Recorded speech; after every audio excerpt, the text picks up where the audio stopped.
ಎಲ್ಲಾರು ಹೇಳ್ತಿರೋದು ಇಷ್ಟೇ. ಅದ್ರ ಮೇಲೆ ಸಪ್ರೇಟಾಗಿ ನೀವು ಏನು ಕೇಳೋದು ಏನು ಕೇಳಿದ್ರು ಇಷ್ಟೇ. ಡೈರೆಕ್ಟ್ರು ಅಷ್ಟೇ. ಡೈರೆಕ್ಟ್ರು ಸಖತ್ ಸ್ಮಾರ್ಟು. ಏನು ಕೇಳಿದ್ರು ಹಂಗೆ ಒಂದು ಸೆಕೆಂಡ್ ಶುರು ಮಾಡಿದವರು ಇದು ಹೇಳ್ಬಾರ್ದು ಅಂತ ಹೇಳ್ಬಿಟ್ಟು ಹಂಗೆ ಇವಾಗ ತುಂಬ ಕಾನ್ಷಿಯಸ್ ಆಗಿ ನಡೀತಾ ಇದೆ. ಇರಲಿ, ಆಯಿತು ಮಚ್ಚ, ಪರವಾಗಿಲ್ಲ. ನಿಮ್ಗೆ ಅಡುಗೆ ಮಾಡೋಕ್ಕೆ ಬರುತ್ತೆ ಅಂದ್ರಿ ಅಲ್ಲ, ಹಯಗ್ರೀವ ರೆಸಿಪಿ ಹೇಳಲಿಲ್ಲ ಅವರು. ಕಡಲೆಬೇಳೆ, ಹಾಂ, ಸಕ್ಕರೆ, ಸಕ್ಕರೆ ಅಲ್ಲ, ಕಾಯಿ. ಹಾಂ ಹೌದೌದು, ಕಾಯಿ ಮತ್ತು ಬೆಲ್ಲ. ಬೆಲ್ಲ ನಿಜ ಕರೆಕ್ಟಾಗಿ ಹೇಳಿ. ನೀವು ಇದನ್ನ ಹೇಳ್ಕೊಟ್ರೆ ಹೇಳ್ಕೊಂಡಿಲ್ಲ, ಸತ್ಯ ಹೇಳ್ಬೇಕು. ನೀವು ಸತ್ಯ ಹೇಳ್ಬೇಕು. ನೀವು ಹೇಳಿ ಹೇಳ್ಕೊಟ್ರೆ ಹೇಳ್ಕೊಂಡಿಲ್ವ ಹೇಳಿ ಗೊತ್ತಾಗ್ಬೇಕು. ಇದು ಜನಕ್ಕೆ ಗೊತ್ತಾಗ್ಬೇಕು. ಸತ್ಯ ಹೇಳಿ, ಸತ್ಯ ಮಾಡಿ ಹೇಳ್ಬೇಕು ಮೇಡಮ್. ಇದೇ ಸುಳ್ಳು ಹೇಳ್ಬಾರ್ದು. ಈ ರೇಂಜ್ಗೆಲ್ಲ ಇವ್ರು ಎಲ್ಲ ಅವೆಲ್ಲ ಸುಳ್ಳು. ಕಾಯಿ ಬೆಲ್ಲ ಎಲ್ಲ ಮಾಡೋದಲ್ಲ, ಅದೆಲ್ಲ ಇಲ್ಲ. ಸತ್ಯ ಹೇಳಿದ್ರಿ. ಏನು ಮಚ್ಚ ಇದು? ಹೇಳ್ಕೊಟ್ರೆ ಅಡುಗೆ ಬರಲ್ಲ.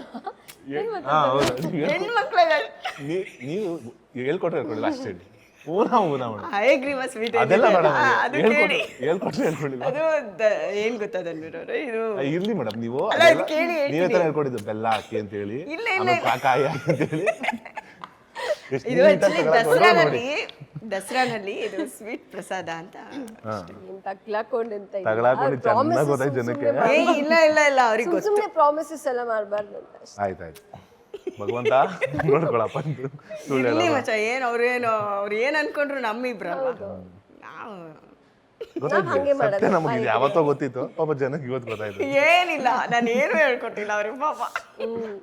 ಅದಷ್ಟೇ, ಅದು ತುಂಬಾ ಈಸಿ ಸ್ವೀಟ್. ಅವ್ರ ತಾಯಿನೇ ಅನ್ಕೋತಾ ಇರ್ತಾರೆ, ಯಾವಾಗ ಕಲ್ದು ಹಯಗ್ರೀವ ಸ್ವೀಟ್ ನನಗೆ ಗೊತ್ತಿದ್ದಿರೋದ ಅಂತ.